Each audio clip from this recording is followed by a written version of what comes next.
মুহূৰ্তত আহি পৰিছে এটা বিগ ব্ৰেকিং নিউজ। মাতৃ দিৱসৰ দিনাই মাতৃয়ে কণমানি পুত্ৰৰ প্ৰাণকাৰী ভৰাই তোলে ট্ৰলি বেগত।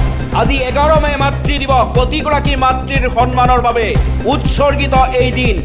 এই মাতৃ দিৱসৰ দিনাই সংঘটিত হৈছে মাতৃৰ নামত কলংক সনা এগৰাকী মাতৃৰ কুকাণ্ড। কণমানি 10 বছৰীয়া পুত্ৰৰ প্ৰাণকাৰী মাতৃয়ে ভৰাই তোলে ট্ৰলি বেগত। গুৱাহাটী মহানগৰীত সংঘটিত হৈছে এই ঘটনা। পাখান মাতৃৰ হাতত প্ৰাণ গ'ল কণমানি পুত্ৰৰ। পাখান মাতৃয়ে অতি নৃশংসভাৱে হত্যা কৰিলে 10 বছৰীয়া সন্তানক।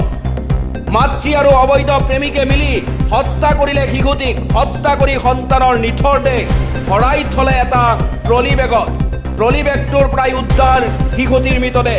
গুৱাহাটী মহানগৰীত সংঘটিত ৰাজ্য কঁপোৱা এই হত্যাকাণ্ড। মহানগৰীৰ বশিষ্ঠ নিৰ্জন স্থানত উদ্ধাৰ ট্ৰলি বেগটো তথা শিশুটিৰ মৃতদেহ। বশিষ্ঠ আৰক্ষীয়ে ঘটনা সন্দৰ্ভত খবৰ লাভ কৰাৰ লগে লগে ঘটনাস্থলীত উপস্থিত হৈ শিশুটিৰ মৃতদেহ উদ্ধাৰ কৰে।